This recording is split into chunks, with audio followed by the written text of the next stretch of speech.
산상수원 20번째 시간을 한번 살펴보도록 하겠습니다. 기도의 모범, 지난 시간에 기도의 모범 첫 번째 시간으로 보았고요. 오늘은 기도의 모범이라는 제목을 가지고 두 번째 시간을 살펴보도록 하겠습니다. 주기도문을 통해서 올바르게 기도하는 법을 예수님께서는 가르쳐 주셨습니다. 우리는 하나님의 통치가 이 땅에 임하게 하기 위해서 먼저 기도하셔야 됩니다. 우리의 모든 삶의 영역에서 하나님의 통치가 회복된다는 것은 우리의 모든 삶의 영역에서 하나님의 나라가 누룩처럼 퍼져나가기를 위해 기도해야 한다는 것입니다. 나의 실생활 속에서 하나님의 나라를 선포하고 또 하나님의 자녀다운 모습으로 살아가는 것, 여러분 이것이 바로 누룩처럼 하나님의 나라를 퍼뜨리고 확장시켜 나가는 것이라고 볼 수 있습니다. 이것이 하나님의 나라를 이 땅에 임하게 하는 것입니다. 이거를 위해서 우리 예수님께서는 기도하라고 말씀하셨습니다. 그러니까 뭐든지 우리의 삶 속에서 하나님의 통치를 실현한다라는 것은 하나님 중심으로 살아가야 된다라는 얘기예요. 우리의 삶의 현장에서 하나님 중심으로 살아가야 된다는 얘기예요. 하나님 중심으로. 오늘 아침에도 제가 잠시 집에서 언급했는데 가끔가다 우리 주님께서 이렇게 외부에 나가서 설교할 수 있는 그 기회를 허락해 주시면은 가끔가다 제가 우스갯소리로 그런 말을 합니다. 우스갯소리도 아니고 그게 사실이죠. 성도는 하나님 중심, 교회 중심으로 살아야 된다. 그래야 하나님의 통치가 이 땅에 임하게 된다. 이렇게 많이 얘기를 합니다. 하나님 중심, 교회 중심. 성도는 무조건이에요. 하나님 중심, 교회 중심으로 살아야 됩니다. 하나님 중심, 교회 중심. 그래서 교회도 가까워야 된다 이 말이에요. 그래야 신앙생활 제대로 하지. 교회가 가깝지 않으면은 신앙생활 참 어려워요. 겨우 예배 시간 참석하고 하는 거 아무것도 없고 그걸로 그냥 가다가 그냥 좀 미안한 소리지만 끝나는 거야 그냥. 얼마나 불쌍한 인생입니까? 사명 감당 제대로 하지도 못하고 아무것도 하지도 못하고 예배 한번 참석하고서 그냥 모든 것이 다 그냥 신앙생활이 끝나버리는. 얼마나 억울하고 얼마나 한심합니까? 안타깝죠. 그러니까 하나님 중심, 교회 중심으로 살아가야 된다는 거예요. 성도는 하나님 중심, 교회 중심이에요. 그리고 이제 제가 농담 삼아서 이렇게 얘기합니다. 부모들은 하나님 중심, 교회 중심 하나 더 붙여야 됩니다. 자식 중심으로. 여러분 부모가 좀 이렇게 자식들이 어리거나 자식들이 있으면은 항상 자기 생각 아니하고 자식 중심으로 가잖아요. 실제로 그러지 않습니까? 그죠? 내 중심이 아니에요. 자식 중심이에요. 밥 하나 하는 것도 남편 중심이 돼야 되는데 밥이 남편 중심이 아니에요. 자식 중심으로 반찬이 되어지고 그러지 않습니까? 근데 성경적으로는 남편 중심이 돼야 되는데 그죠? 성경적으로는 남편 중심이 맞아요. 근데 우리는 자식 중심으로 가요. 자식 중심으로. 부모는. 그래서 부모는 기억해야 됩니다. 하나님 중심, 교회 중심, 자식 중심으로 가요. 그럼 자식은 어떻게 해야 됩니까? 하나님 중심, 교회 중심, 부모 중심으로 가야 돼요. 이게 올바른 가정을 이루는 거예요. 우리가 하나님의 통치를 이 땅에 이루기 위해서 하나님의 자녀들이 하나님 중심, 교회 중심으로 삶을 살아가야 된다면 가정의 평화를 이루고 가정에서 하나님의 통치가 이루어지게 하기 위해서는 평화가 이루어져야 되는데 하나님 중심, 교회 중심, 부모 중심, 하나님 중심, 교회 중심, 자식 중심 이런 식으로 나가야 돼요. 자식 중심, 부모 중심이 맨 위에 올라가면 안 되고 하나님 중심, 교회 중심, 그 다음에 자식 중심, 하나님 중심, 교회 중심, 부모 중심 이렇게 돼야 돼요. 근데 이게 되지 않으면 가정의 평화가 깨지고 분란이 깨지고 질서가 파괴돼 버리는 거예요. 우리가 하나님의 통치를 이 땅에 실현시키고 하나님의 나라를 확장시켜 나가기 위해서는 우리가 늘 우리의 삶 속에서 하나님 중심의 사고, 하나님 중심의 생각, 하나님 중심의 세계관을 가지고 우리가 살아가셔야 된다라는 얘기입니다. 예수님은 주기도문을 통해서 먼저 하나님의 이름과 나라 그리고 그분의 뜻이 이루어지기를 기도하라라고 말씀을 하셨습니다. 다음으로 우리가 함께 읽은 말씀, 제가 오늘 봉독한 말씀인데 우리 자신을 위해서 기도하라라고 말씀을 하셨습니다. 우리 자신을 위해서 기도하라. 여기는 이제 세 가지 정도로 우리가 나눌 수 있는데 그 첫째로 우리 하나씩 살펴볼 텐데 일용할 양식을 위한 기도입니다. 일용할 양식을 위한 기도. 이게 주기도문을 우리 성도님들과 함께 성경 공부 형식으로 한 번쯤은 살펴보려고 했는데 우리가 산상수훈을 배우면서 주기도문을 이제 하게 되는 거예요. 우리가 오후에 개혁주의 교리형을 마친 후에는 그 다음에는 제가 주기도문, 사도신경 이렇게 가려고 그랬는데 주기도문은 이제 빼야 되겠어요. 주기도문은 이제 이 산상수훈에서 했으니까 사도신경, 개혁주의 교리형을 우리가 마무리하면은 그 다음에는 사도신경으로 우리가 사도신경의 하나하나를 우리가 생각해보는 시간을 갖도록 하겠습니다. 주기도문을 우리 주님께서 가르치시는 건데 이제 나를 위해서요. 세 가지로 쭉 하나씩 살펴볼 텐데 첫째는 일용할 양식을 위한 기도. 일용할 양식을 위한 기도. 오늘 우리에게 일용할 양식을 주시옵고 라는 말은 다가오는 하루를 위한 나의 양식을 주시옵소서라는 뜻입니다. 유대인 입장에서 보면은 유대인이 그 다음 날로 하루에 마무리를 짓고 그 다음 날로 치는 것은 이제 저녁때로 치니까 저녁때라고 보면은 그 다음 날을 얘기하는 것이겠죠. 근데 그렇게 봐도 되고 또 오늘 아침에 우리가 시작하면서 기도하는 내용으로 보셔도 됩니다. 이렇게 구하라라는 것은 기도하는 태도에 대해서 광야에서 만나를 먹었던 이스라엘 백성들과 우리 예수님께서 지금 대조시켜서 교훈을 하시는 것입니다. 왜 이 말씀이 나오셨을까? 바로 출애굽기 16장의 내용을 예수님께서 갖고 오셔서 얘기하시는 거예요. 출애굽기 16장의 내용이 뭡니까? 출애굽기 16장에 보시면은 만나 사건이 등장합니다. 이스라엘 백성들이 광야에서 나와가지고 이스라엘이 출애굽해가지고서 광야로 들어가죠. 광야로 들어간 후에 가나안 땅에 입성하기 직전까지 하나님께서는 만나를 이스라엘 백성들에게 내려주셨어요. 그러니까 절대로 굶기지 않으셨죠. 근데 만나를 주실 때 우리 하나님께서 이스라엘 백성들에게 주신 하나의 룰이 있어요. 규칙입니다. 그 규칙은 뭐냐? 하루에 양만 모아라 라는 얘기예요. 하루에 양만 모더라. 아침에 너희가 집 밖에 내려가다 보면은 집 밖에 이렇게 문을 열고 나가 보면은 하늘에서 이슬같이 만나가 내려질 것이다. 그러면 그 만나 와 먹을 거다 하고서 많이 이틀 3일 일주일분 많이 거두지 말고 우리 하나님께서 뭐라고 하셨냐면은 양식을 비같이 내리리니 백성이 나가서 일용할 것을 날마다 거둘 것이라 이렇게 말하고 있어요. 일용할 것을 날마다 거두라. 날마다. 대신에 여섯째 날에는 그 다음 날이 안식일이니까 그들이 그 거둔 것을 준비할지니 날마다 거두던 것에 갑절이 되리라. 왜냐하면 안식일은 일하지 말라는 것이 하나님의 법이기 때문에. 그러니까 일용할 양식을 날마다 거두라. 일용할 양식을 날마다. 그래서 이스라엘 백성들이 결국에는 일용할 양식을 날마다 거두지 않습니까? 날마다 거두는데 그 결과가 어떻게 되냐면 이스라엘 자손이 그같이 하였더니 그 거둔 것이 많기도 하고 적기도 하나 오멜로 되어본즉 많이 거둔 자도 남음이 없고 적게 거둔 자도 부족함이 없이 각 사람은 먹을 만큼만 거두었더라. 이렇게 말하고 있어요. 충분하다는 거예요. 충분하다. 우리에게 지금 오늘 날마다 우리에게 그날 필요한 양식을 주시옵소서라는 그러한 기도를 하라는 얘기죠. 일용할 양식이라는 말이 바로 그 말입니다. 매일 그날 필요한 양식을 달라는 거예요. 이렇게 매일 그날 필요한 양식을 구하는 것, 이 출애굽기 16장을 근거로 하여 보면 우리가 매일 음식을 더 많이 거두려고 욕심 갖지 말고 그날 하나님께 의지해서 사는 삶의 자세를 갖추라는 얘기입니다. 그날 하나님을 의지하면 살아라는 거예요. 욕심 부리지 말라는 거예요. 그래서 일용할 양식은 날마다 사는 양식이요, 날마다 필요한 생명이요, 날마다 필요한 건강입니다.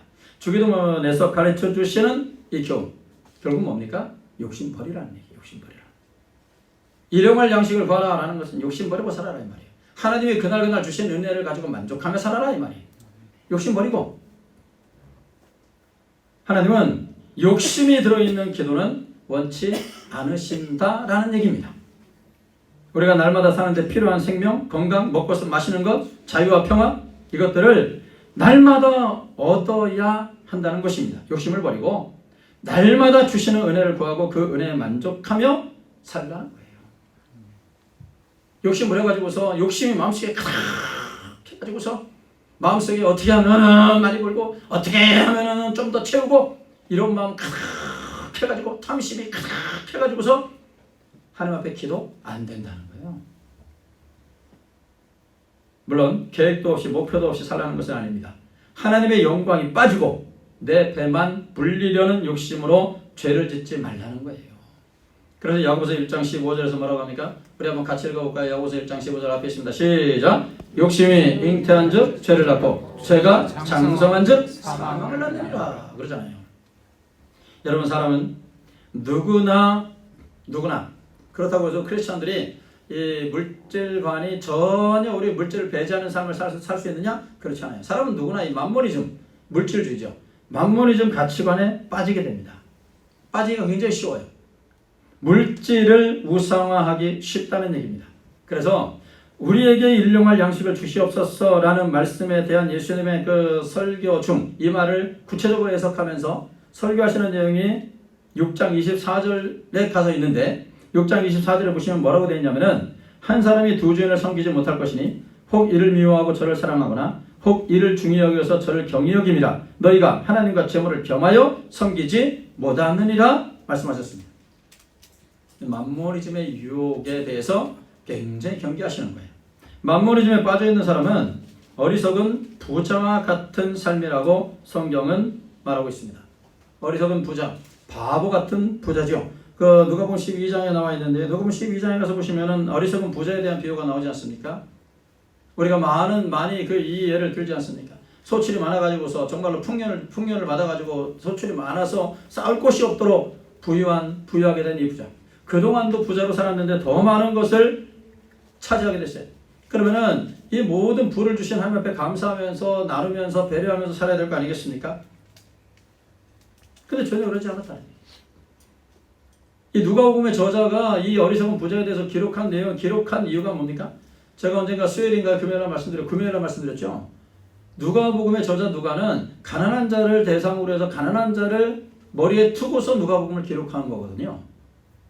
그러니까 이 사람은 자기 배만 부릴 줄 알고 하나님이 주신 걸 가지고 나눌 줄은 전혀 몰랐어요. 그런 잘못이 이 사람에게는 있었다라는 얘기예요. 내가 소출이 많으니까 먹고 쉬고 평안히 먹고 쉬고 그러고 살자. 어리석은 부자죠. 맘모니즘에 완전히 빠져있는 사람이에요.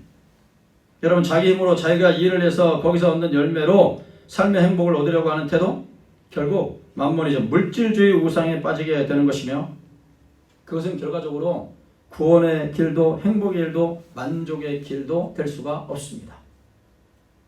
설령 우리가 우리의 노력으로 많은 열매를 맺어 곡간을 헐고 새로 짓고 곡식을 많이 쌓아둔다 하더라도 결국 하나님이 없는 삶, 하나님께서 그의 삶을 거두어 가신다는 거예요.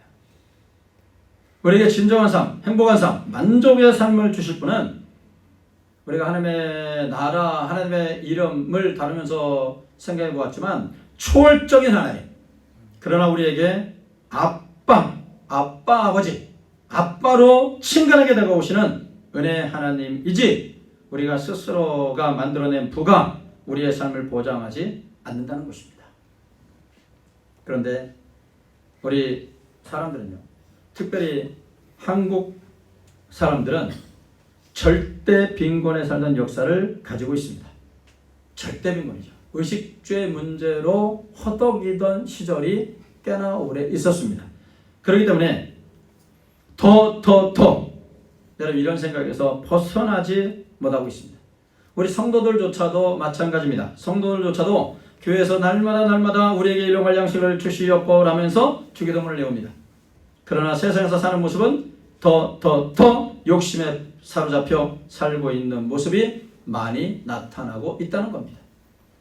그러다 보니까 우리 기독교인의 신앙도 물질화 되어가지고 교회 안에서조차도 어떤 사람이 하나님의 축복을 받았다고 생각하고 있습니까?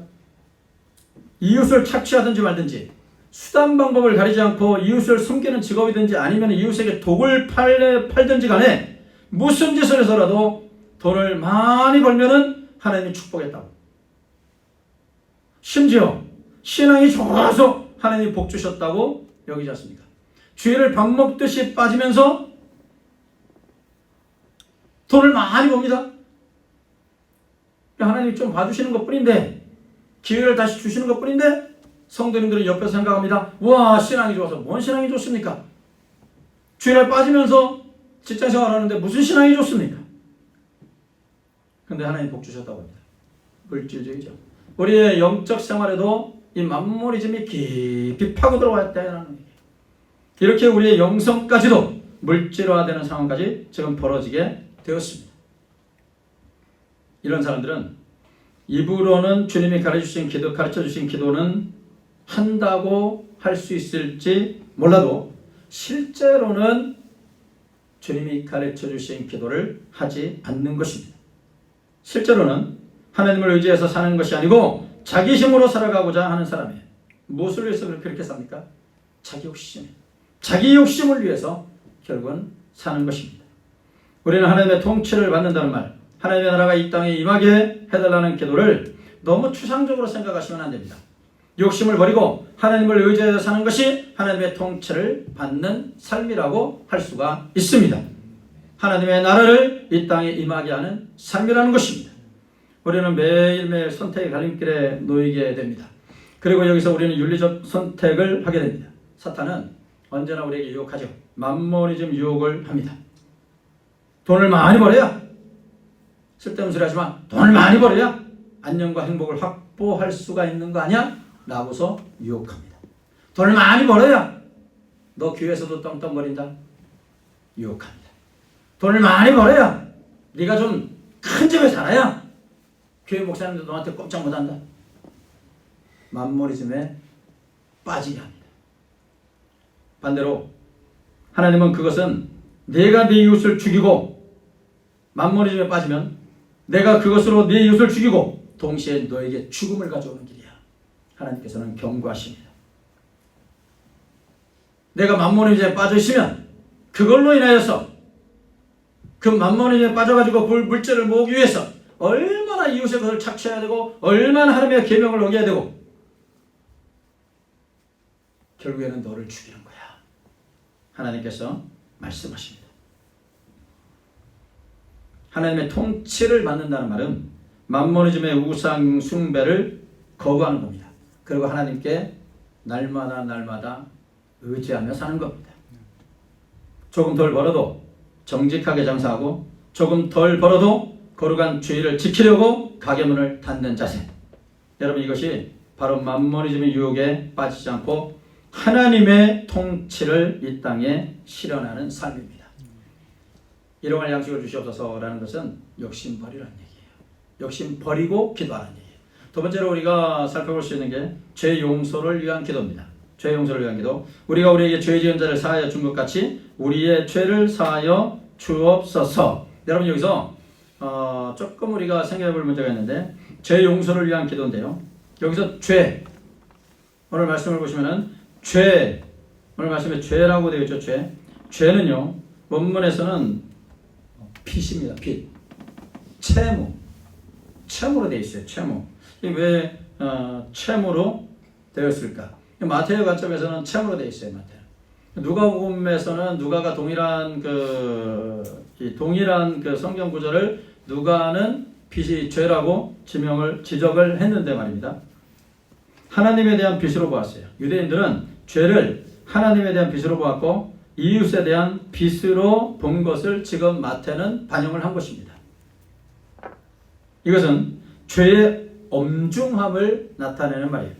반드시, 여러분, 빚은 반드시 갚아야 되잖아요. 반드시 갚아야 하고 청산해야 하는 것이라는 말입니다.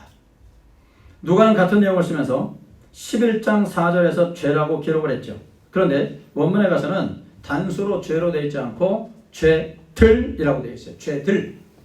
그러니까 이걸 정리해 보면은 빚들, 죄들이 됩니다. 이거는 단순하게 죄의식을 제거해 주시옵소서, 죄의 본세에서 우리를 해방시켜 주시옵소서 라는 이러한 기도가 아닙니다. 구체적인 죄의 행위들을 사하여 주시옵소서 라는 말이에요. 구체적이에요. 구체적으로 내가 이런 죄를 졌으니 하나님이여 사하여 주시옵소서. 여러분, 그래서 우리가 기도할 때 가능하면은 구체적일 필요가 있습니다. 구체적이에요. 두리뭉실하게 죄를 고백하는 것이 아니라 구체적으로 내가 이런 죄를 지었으니 용서하여 주옵소서 라고 기도하는 겁니다. 내가 오늘 이런 죄를 하나님 앞에 범하였으니, 내가 오늘 이런 죄로 인해서 하나님의 계명을 범하였으니 주여 나를 용서해 주시옵소서.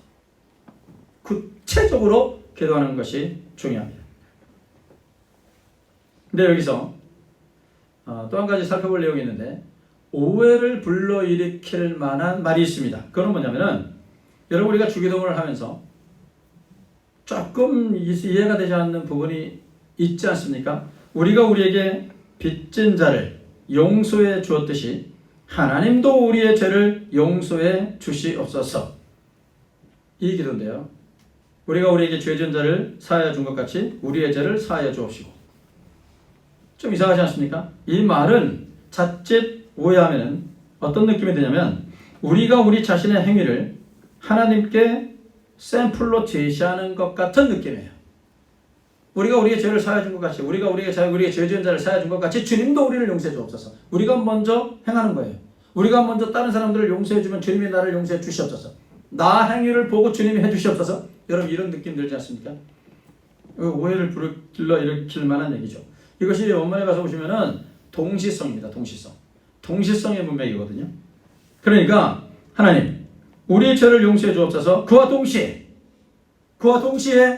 우리도 우리에게 빚진 자들, 우리에게 죄를 범한 자들 용서하겠나이다 라는 뜻이에요. 이렇게 보시면 되겠죠. 쉽게 이야기해서 하나님께 나의 죄를 용서해 주시옵소서 라고 간구하면서 마음속으로는 저놈의 자식, 나를 험담하고 나를 못살게 구는 저 나쁜 놈, 언젠가 내가 저놈 손봐줄 거야. 미움과 복수, 원한, 증오심을 여전히 품고 있다는 것 말이 안 된다는 얘기예요. 나의 죄를 용서해 주시옵소서. 마음속에는 미움과 시기와 증오와 원한 이것이 가득하다는 얘기예요. 말이 안 된다는 얘기예요. 나는 저 사람을 도저히 용서할 수 없습니다. 라는 마음을 품고 있으면서 하나님 나의 죄를 용서해 주시옵소서. 이렇게 기도하는 거 하나님이 듣지 않는다는 얘기예요. 맞지 않는다는 얘기예요. 이 밸런스가 맞아야 되는데 맞지 않는다는 얘기예요. 죄 용서를 빌고자 한다면 자기의 죄를 버릴 각오를 해야 한다는 것입니다. 하나님께 죄 용서받음과 우리 이웃에 대한 죄 용서함이 연결되어 있음을 여러분 기억하셔야 됩니다. 우리가 하나님 앞에 죄 용서를 받기 원한다면 나의 이웃에게 용서를 베풀어라는 얘기예요. 이 동시성이에요. 동시성. 하나님께서는 우리를 너무나 불쌍히 여기셔서 나는 더 이상 네 죄를 들추고 싶지 않다. 무조건 다 용서해 주마 라고 말씀을 하셨습니다.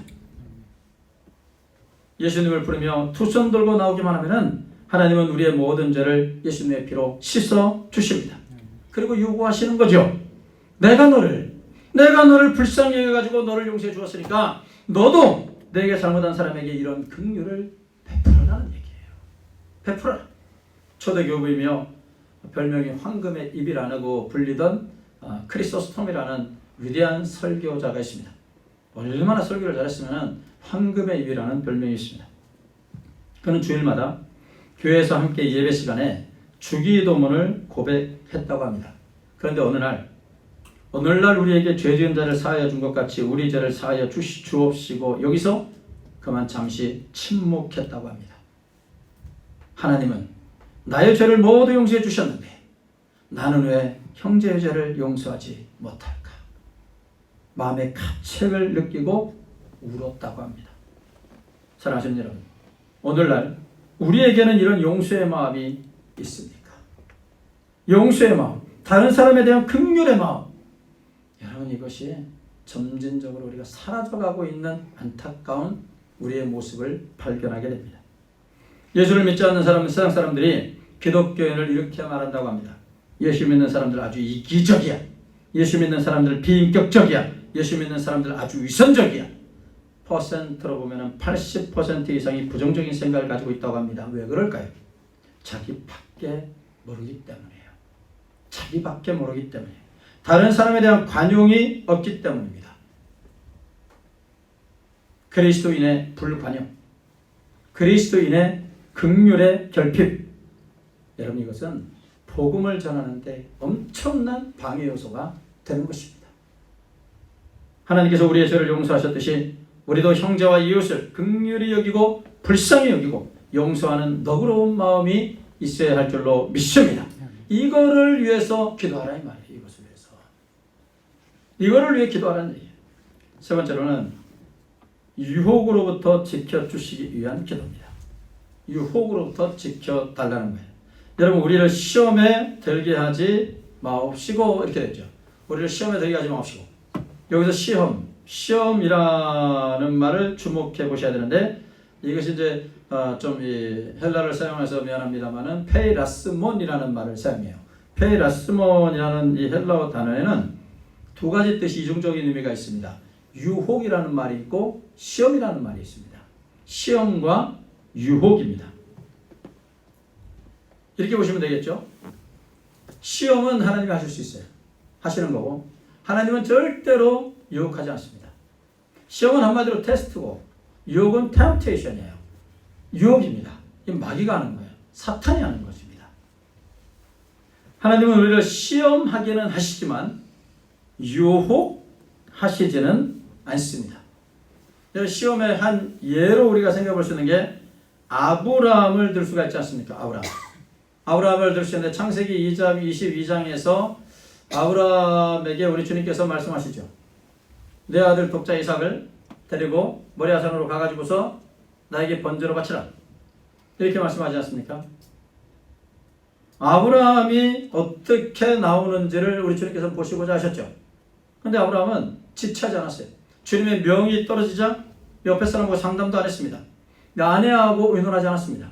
왜냐하면 아내에게 의논해봤자 아내의 모성애적인 관점에서 보면 이건 난리 아닙니까? 한마디로 아브라함을 가리켜서 노망난 늙은이라고 하지 않겠습니까? 얘기도 안 한 거예요. 이거 그냥 준비합니다. 준비에 들어가는 거예요. 번제에 쓸 나무를 빼고 다 준비합니다. 그리고서 아들 이삭을 데리고 출발합니다. 출발하면서도 아무 소리 안 합니다. 그때 묻지 않습니까? 아들이 아버지 장작도 있고 불도 있는데 드릴 재물이 어디 있나이까? 야 이놈아 재물은 너야. 말하지 않고 주님께서 알아서 준비하실 것이다. 그 믿음 가지고 간 거 아닙니까? 산 밑에서 종들을 좀 놔놓고 둘만 올라갑니다. 모리아산으로 올라갑니다. 그때 아브라함이 말한 걸 한번 들어보십시오.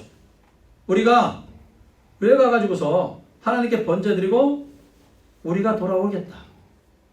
여러분 지금 아브라함의 생각에는 이삭을 갖다 번제로 바치면 돌아올 사람은 자기 하나인데 복수로 쓰고 있어요.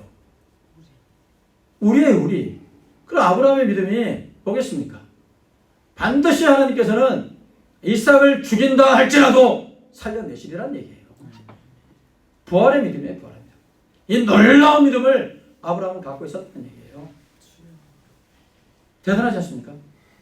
올라가서도 아들을 묶어놓고 지체하지 않습니다. 바로 칼을 들어 치려고 하지 않습니까?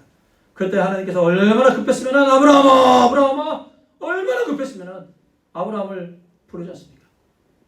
그러면서 우리 하나님께서 아브라함에게 말씀하시는 게 네가 이제야 나를 경외하는 줄 내가 알겠노라 말씀하신 거예요.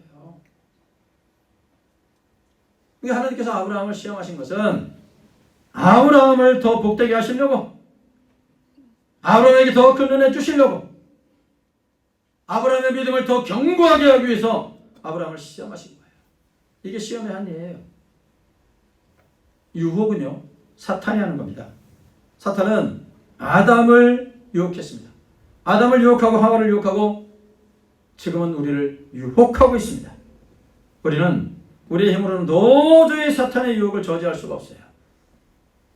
그래서 하나님께서 우리를 그 사탄의 유혹으로부터 빠져 들어가는 것을 막아 주시옵소서라는 기도예요. 이 기도가 우리를 시험에 들게 하지 마옵시고라는 것은 사탄의 유혹에 떨어지는 것을 주여 막아 주시옵소서.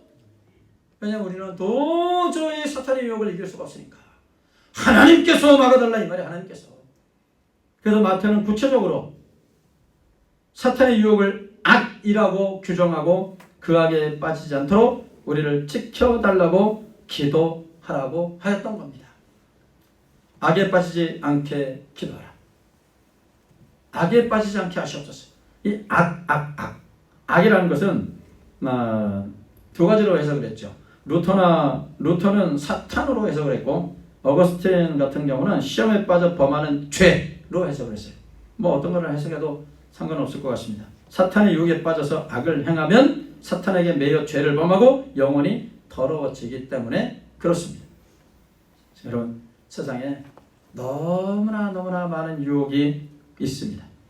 돈의 유혹이 얼마나 강한지 몰라요. 성경에 보면 돈의 유혹이 얼마나 강한지 엄청납니다. 그래서 이 돈의 유혹에 넘어가지 말 것을 엄청나게 우리에게 요구하지 않습니까? 출세 유혹도 마찬가지예요. 오늘날 우리가 살아가시면서 출세 유혹에 사로잡힐 때가 얼마나 많은지 몰라요. 권력, 권세, 유혹 얼마나 많은지 모릅니다. 이루 말할 수 없는 유혹거리 우리 주변에 너무너무 많습니다. 우리를 유혹하는 유혹거리들 너무너무 많아요. 요즘은 인터넷에 접속하며 보면 어린 영혼들을 더럽히는 유해한 사이트가 너무 많습니다.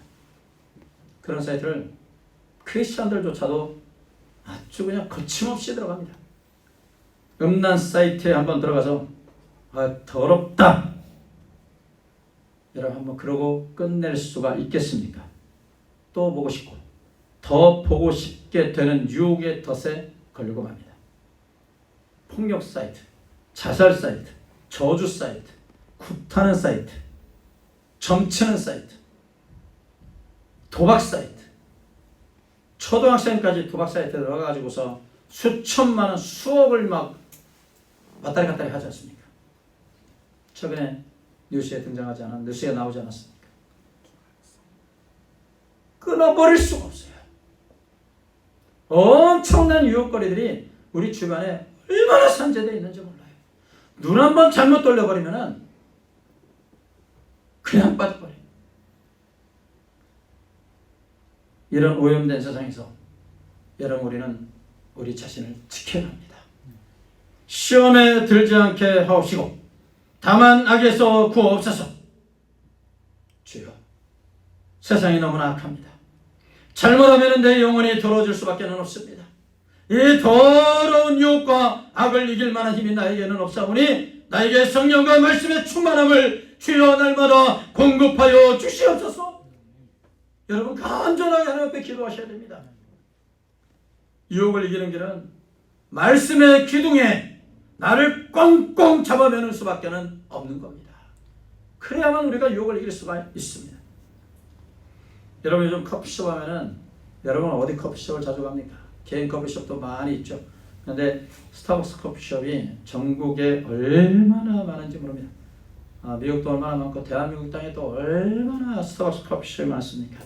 3명의 대학생이 시작을 했다고 하죠. $10,000씩 투자해가지고서 투자했다고 하죠. $10,000씩 투자해가지고서 스타벅스 커피를 이렇게 매장을 열어서 지금은 정말로 엄청난 전 세계적인 사업장이 되지 않았습니까? 많은 사람들이 스타벅스에서 커피를 마십니다. 저도 한 주일에 2-3번은 스타벅스에서 커피를 마시는 것 같아요. 스타벅스의 로고를 보면은요, 사람들이 많이 몰리는 이유를 알 것 같기도 합니다. 지금은 이렇게 좀 보기라도 좋게 이렇게 했지만 조금 전의 것은 굉장히 좀 흉측한, 약간은 좀 거부감을 일으키는 그런 사진이었다고 합니다. 이 스타벅스의 로고가 세이렌입니다. 세이렌은 상반신은 여자고 하반신은 새 모양을 한 채 바다 위로 솟은 바위 위에 앉아서 아름다운 노랫소리로 선원들을 유혹하는 요정입니다. 그 선원들을 유혹해가지고서 죽게 만드는 바다의 요정이 세이렌입니다. 그리스 신화에 나오는 요정 중에 하나죠. 나중에는 오르페우스, 우리가 오디세우스라는 말로 알고 있는데 오르페우스를 꿰는데 실패를 합니다. 꼬시는데 실패를 해요. 그래서 바위로 변했다고 합니다. 커피향과 맛으로 수많은 고객을 유인하겠다고 세이렌을 자사의 로고로 삼았을지도 모르겠어요. 이 맛있는 커피향으로, 향기로운 커피향으로 많은 사람들을 끌어당기겠다. 아마 그러한 의도가 다분히 담겨져 있을 것으로 생각이 됩니다. 세이렌의 유혹에서도 살아남은 영웅이 바로 오르페우스인데, 오르페우스는 트로이 전쟁을 승리로 이끈 후에 자신의 고향으로 돌아가고자 했습니다. 그런데 자신의 고향으로 돌아가기 위해서는 세이렌이 출몰하는 해협을 지나야만 했습니다. 세이렌은 달콤한 노래로 선원을 유혹한 다음에 혼을 빼놓고 배를 난파시키고 선원을 잡아먹는 유혹이에요. 오르페우스는 세이렌의 유협에 대해서 익히 알고 있었어요. 그래서 그 세일이 출현하는 해역을 지나면서 사진을 보듯이 오르페우스는 부하들에게 자신의 몸을 돛대에 꽁꽁 묶게 했습니다. 좀 흐릿하게 나와서 잘 안 보시겠죠? 기둥에 자신을 꽁꽁 묶거나 나를 묶거나, 그리고 너희들은 나를 묶은 다음에 너희들의 귀는 밀랍으로 완전히 봉해버리라. 세일렌의 노래소리를 듣지 못하게 했습니다. 오르페우스는 혼자만 귀를 막질 않았어요. 몸만 묶었어요. 오르페우스는 세일렌의 유혹의 노래가 얼마나 아름다운지 한번 듣고 싶었어요. 해역을 지나자 마침내 세일렌이 출몰합니다. 출몰해서 저쪽에 보시면 세일렌이 딱 출몰하지 않습니까? 딱 출몰해가지고서 아름다운 노래를 부르기 시작합니다. 그리고 유혹합니다. 오르페우스는 그 유혹을 견디지를 못했어요. 이길 수가 없었어요. 도저히 이길 수가 없었어요. 그래서 오르페우스는 부하들에게 소리칩니다. 내 몸을 빨리 풀어라. 이 밧줄을 빨리 풀어라. 고래고래 소리 지르고 명령을 했습니다. 부하들이 들을 수 있을까요? 들을 수 있을까요? 못 듣잖아요. 부하들의 귀는 밀랍으로 봉한 상태입니다. 그 명령을 듣지 못했어요. 그렇게 해서 오르페우스는 무사히 세일렌의 유혹을 회피할 수 있었습니다. 여기서 주는 교훈을 어떤 사람이 얘기했는데, 유혹은 저항하기보다는 회피하는 것이 현명하다. 유혹은 정하는 문제가 아니고 피해가는 거다. 이게 교훈입니다. 그런데 우리는 이 이야기의 교훈에서 한 걸음 더 나아가서 우리가 사탄의 유혹을 이기기 위해서 어떻게 해야 되느냐. 말씀의 기둥에 나를 꽁꽁 묶어 메어야 한다는 것입니다. 그래야 우리가 유혹 많은 이 세상에서 우리가 항해할 때에 이 세상의 유혹에 넘어가지 않을 수가 있다는 것입니다. 바람과 파도와 물결로 인해서 흔들릴 수 있습니다. 그 유혹을 이기지 못하고 나의 몸에 꽁꽁 맨 이 밧줄을 풀어다오 소리칠 수 있습니다. 넘어질 수 있어요. 흔들릴 수 있어요. 그러나 우리가 말씀의 기둥에 꽁꽁 나를 잡아매면은 성령께서 나를 잡아주십니다. 말씀대로 살려고 힘쓰고 성령님의 도우심을 구하면 성령님께서 이 유혹 많은 세상에서 유혹 많은 바다를 항해할 때에 나를 잡아주시고 결국에는 승리할 줄로 믿습니다. 사랑하는 성도 여러분, 하나님의 통치가 이 땅에 임하기를 기도하면서 나의 삶에 의해서 하나님의 나라가 임하도록 힘쓰며 살아야 됩니다. 여러분의 직장에서 가정에서 하나님의 자녀다운 모습으로 살면서 하나님을 높여드려야 합니다. 이것이 하나님의 통치를 이 땅에 실현하는 길입니다. 또한 생활하시면서 욕심을 버리고 하나님만을 의지하며 살게 해달라고 기도하셔야 됩니다. 내 이웃에게 긍휼의 마음을 품고 용서할 수 있기를, 그리고 모든 사탄의 유혹에 빠지지 않게 해주시기를 하나님 앞에 기도하셔야 됩니다. 그러면 하나님께서 우리에게 평안을 주시고 기도에 응답해 주시고 하나님의 나라를 위해서 우리를 사용하실 줄로 믿습니다. 우리에게 정말로 귀하고 귀한 주기의 도문을 가르쳐 주신 우리 예수님께 감사하면서 우리 하나님께 주기의 도문에 맞는 기도를 올리셔서 하나님께 영광 올리며 이 땅에서 행복을 누리며 사시는 큰 은혜가 있으시기를 예수님의 이름으로 축원합니다.